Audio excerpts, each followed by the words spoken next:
Hello students, so let's continue with the SQL commands unit 3, the practical approach of this unit. Today we will learn the new commands, but before starting the new command, students, we will take the revision of the previous command. So from starting I am telling about the MySQL command. So students, first of all, it is demanding from the password, so here I will insert my password, then enter, then MySQL prompt will show on the screen. So first of all we will revise the very first command. The very first command is how to create database. So which command is used? Create database.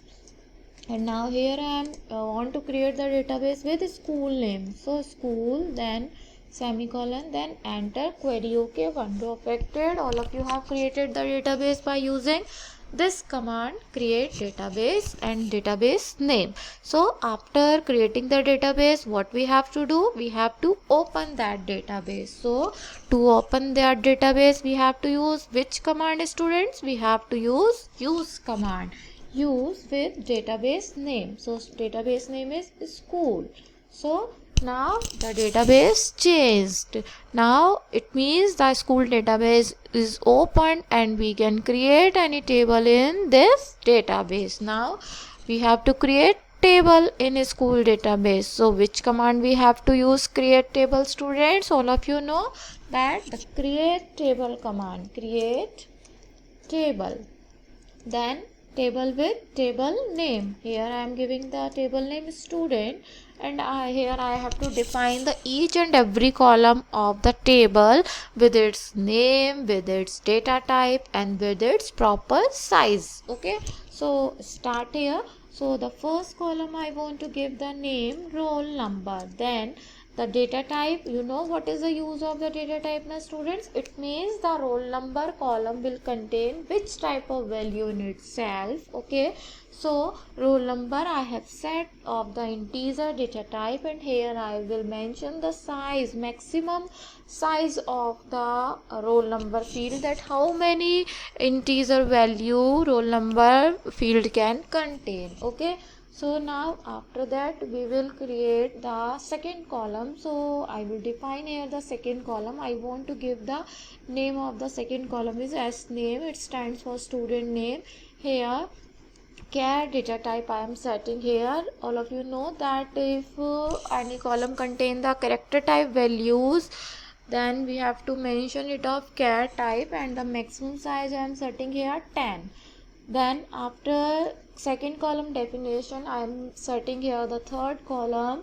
So third column I want to set is, and the is can contain integer type value, and the size of is I am putting here 2. And then after is I want to set the fees column. So fees, then fees can contain integer value in itself, and the size I am setting here 5. And then the last field I want to set here, that's the city, and the city can contain the character values in itself. Then the size I am setting here 10. And at last I have to close the bracket that I have started before the column definition, before roll number. So I have to close that same bracket here, then semicolon, then enter. Now the query. Okay, 0 row affected. It means successfully our student table is created here.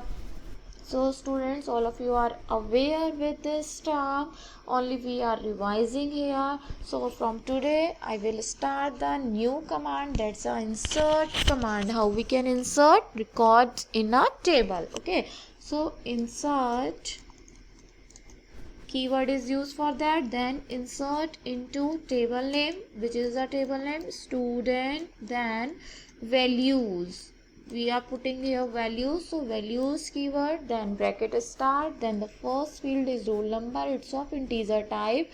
So student, suppose I am writing here roll number 101. So here I am writing 101 roll number in without quotes, because it is an integer field. Integer field value can enter without quotes. Okay, so then comma, the next column is S name, student name, then student name I am putting in the comma because it is a char type field, and here I am giving the name Dia. So comma, for the next field is int, I am giving the here is 15, then comma, then fees is also integer type, so without quotes we have to type here. Then after that city is a char field, so I have to type here in quotes, then bracket close, then semicolon, then enter, query okay, one row factored. So in this manner we have inserted one record in student table, students. Okay, so in the same manner we have to enter the 5 records in the table. Okay, so after inserting the 5 records we can view the records that we have inserted in the table. So students, what you have to do to insert the new records, you have to press the upside arrow key, then the previous command will come to you, and now you can change the values from here. No need to write the whole command again. If you want to make the changes in the values, then from here we can do city I want to set here Alwar again, and the fee I want to change here, fee I am writing here 27, and age I want to change here. Now here I want to set age 17, and now here I am changing the name of the student. From here I want to set Priya. Then the roll number, it's the 102. Okay, now press enter, query okay, one row factor. It means 2 records are inserted in the student table. In the same manner, third record I want to insert student. So what I have to here, I am changing the city column value, and I'm also changing the fee here.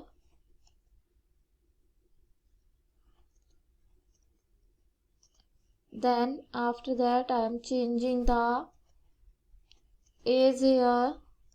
Then I am changing the name here also.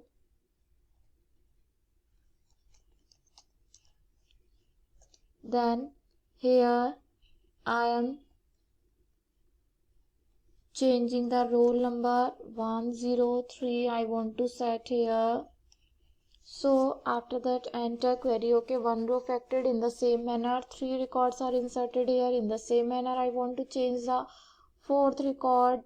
So here I am changing the fee again. Then here, then roll number is 104, again enter, query okay, one row factored, 4 records are inserted in the table. In the same manner I want to insert the last record here. Here I am changing the city name Jaipur. Then I am updating the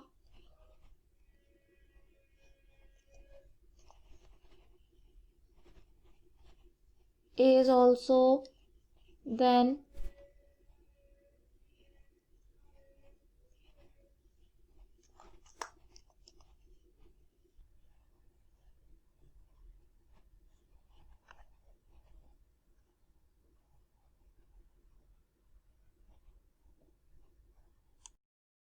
what I want to do, I want to see the all records that I have entered in my student table. So what I have to do for that, so select command is used for that, student. Select star from table name is student, so I have to type here student, then enter. So I have entered 5 records here. 101 roll number, Dia, age 15, 25,000 Alwar. In the same manner till 105 I have added 5 records in the table, so the whole table is shown to you. Okay, so the output is before you, that the records that you have entered with the help of the MySQL query, that is in the table format. Okay, so students, if you want to access specific record in a table.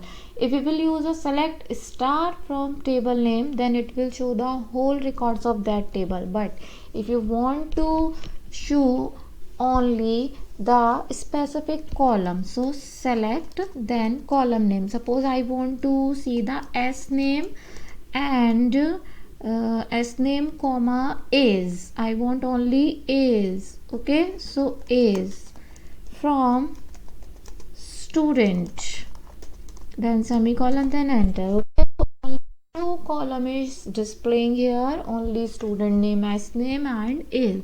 So students, what things you have to keep in mind while you are accessing the record from database or from your table, that's select command is used for that first of all. And the second thing, the table name, just like student, you have written here student. Okay, so student is a small letter. I have written the student in small letter because when I create the table, then I have give the name of table in the small letter student. So when I will access the record from the same table, then I have to write the name of the same table in the same letters. Okay, in the same manner you can see here, when I want to access the specific column from the table, not the whole records or not the all column of that table, I want to access only the specific two columns, student name and age. So students, you have to see here S name. I have written the column name first letter in capital, then in small letter. So when I want to access the column, a specific column, then I have to follow the pattern of column name that I have followed in creating of the table. Okay, so if I will write here S name in small or age in small, then it will not show to us. Or if I will write the student table name in capital,